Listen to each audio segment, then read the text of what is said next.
일단은 외래에 오신 환자분들이 가장 걱정하면서 오시는 게 어깨 수술해야 되지 않냐라고 하면서 오시는 분들이 많습니다. 근데 사실 어깨 통증으로 오시는 환자분들 중에 정말 수술까지 진행되는 분들은 20%가 안 됩니다. 대부분 다 수술이 필요 없는 질환들로 오시거든요. 이걸 스스로 좀 감별하시는 거는 좀 어려움은 있습니다. 병원은 오셔야 될 텐데 그래도 좀 그런 걱정을 좀 덜 수 있는 방법으로는 대표적으로 이제 50견이냐 아니면 정말 내 어깨 힘줄이 끊어졌느냐, 회전근개 파열이 발생했느냐를 좀 구분할 수 있는 그런 증상 중에 하나는 통증 자체는 50견이 훨씬 심합니다. 즉 회전근개 파열이 통증이 있긴 있지만 극심한 통증을 호소하지는 않는다라는 거죠. 오히려 회전근개 파열은 운동 능력이 떨어집니다. 어깨가 잘 안 올라간다든지 아니면 버티는 힘이 떨어진다든지. 동결견, 50견에선 그런 증상은 없습니다. 내 관절 가동 범위 자체가 나오지가 않는 겁니다. 즉 내가 드는 것도 안 되고 힘을 빼고 누군가 드는 것도 제대로 되지가 않습니다.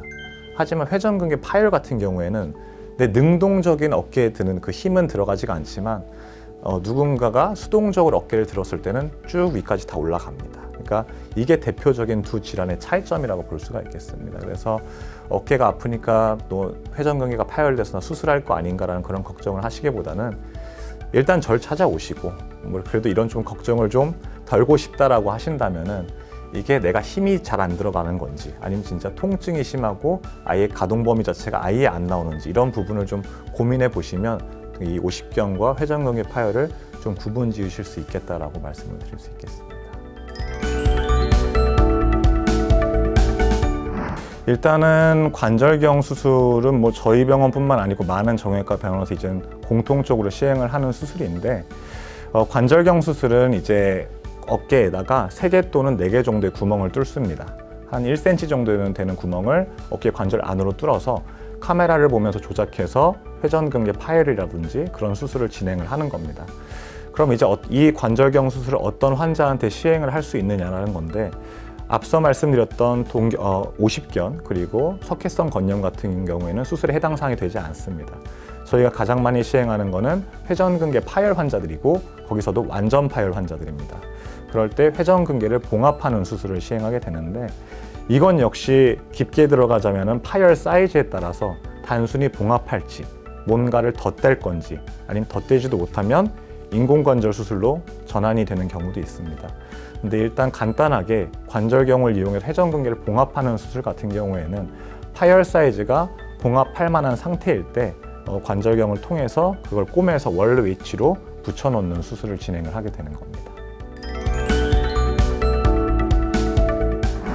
상당히 이제 중요한 부분입니다. 그래서 일단은 관절경 수술에서 회전근개 파열 환자를 수술했을 때 이걸 어떻게 회복하느냐, 사실 영상에 담기에는 제가 환자분한테 직접 설명도 하고 해야 되는 그런 부분이 있지만 간단하게 좀 요약해서 설명을 드리자면 수술이 일단 잘 마쳤다는 전제 하에 그 붙인 힘줄이 해당 부위에서 꾸덕꾸덕해지면서 원래 위치 어느 정도 자리를 잡는 시간을 통상적으로 4주에서 6주 정도로 생각을 합니다. 그래서 길 다닐 때 보시면 어떤 환자분들이 이렇게 뭔가를 차고 다니시는 분들이 있는데 그게 살짝 어깨 부분을 부하를 줄여주면서 뛰어서 채울 수 있는 그런 보조기입니다.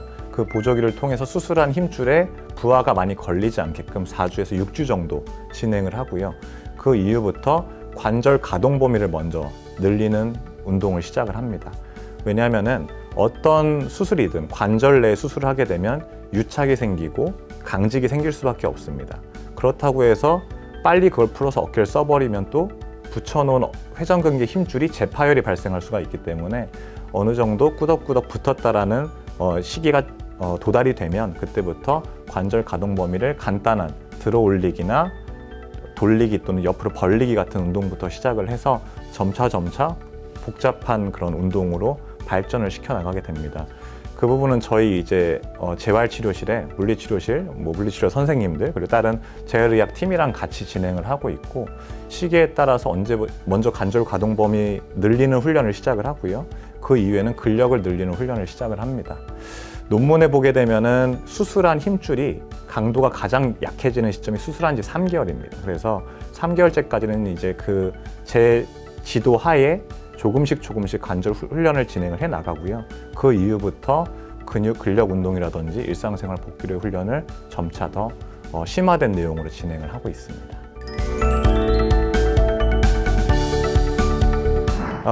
습관을 갖는다는 부분에 있어서 저도 고민을 좀 해봤는데, 요즘에 이제 많이 또 외래를 오시는 분들 중에 이런 좀 연세가 있으신 환자분들이 아니고 젊은 분들도 많이 외래를 내원하십니다. 특히나 이제 운동하다가 많이 다쳐서 오시는데, 사실 그런 분들은 안타깝게도 어떤 검사를 했을 때 딱 어떤 파열이 있습니다, 어떤 문제가 있습니다라는 게 나오지 않는 경우가 태반입니다. 그렇기 때문에 나는 왜 회전근개 파열도 없고 다 괜찮은데 어깨가 아프죠? 라는 그런 내용을 말씀하시는 경우가 많습니다. 근데 보통 그런 분들은 보면 운동을 했을 때 그 힘줄 쪽으로 해서 염증이 생긴다든지, 또는 그 어깨를 감싸고 있는 관절낭이 다쳤다든지 하는 그런 요인 때문에 통증을 호소하시는 경우가 많거든요. 근데 보통 그런 경우에는 그 해당 운동의 자세, 그리고 그 어깨를 사용하는 습관에 문제가 있기 때문에 많이 발생이 되는 겁니다. 그래서 운동을 하다가 다치시는 분들은 분명한 거는 본인이 감당 가능한 무게 내에서 올바른 자세로, 그러니까 지도를 받으면서 운동을 하는 것이 중요하고, 그리고 좀 연세가 있으신 환자분들 같은 경우에서는 이제 그 운동이라는 부분에 약간 집착적으로 생각을 하시면서 그걸 과도하게 하시는 경우가 많습니다. 그러니까 이미 닳고 해져 있는 힘줄이 그런 행동을 통해서 더 심하게 증상이 진행된다라고 볼 수가 있겠거든요. 그래서 그런 경우에는 본인이 하루에 적당한 시간을 정해놓고 복잡하지 않은 그런 운동 커리큘럼 하에 스스로 조심히 운동을 하시는 게 제일 중요합니다. 그래서 이거를 제가 어떻게 지금 영상에서 설명드리는 게 좀 제한이 되는데, 보통 그런 분들은 제가 외래 오시면은 직접 운동 자세나 이런 걸 말씀을 드립니다. 그래서 이런 운동들을 하시면서 어깨를 좀 관리해 보셔라. 그리고 젊은 분들 중에 운동에서 다친 분들은 그 자세를 보면서 제가 어떻게 설명을 드리고 이런 단계들을 거치고 있는데, 가장 중요한 건 어떻게 보면 당연하지만 생활 습관과 운동했을 때 그 자세, 그런 부분들이 어깨 질환과 어깨 통증을 예방할 수 있는 가장 중요한 단계가 되겠습니다.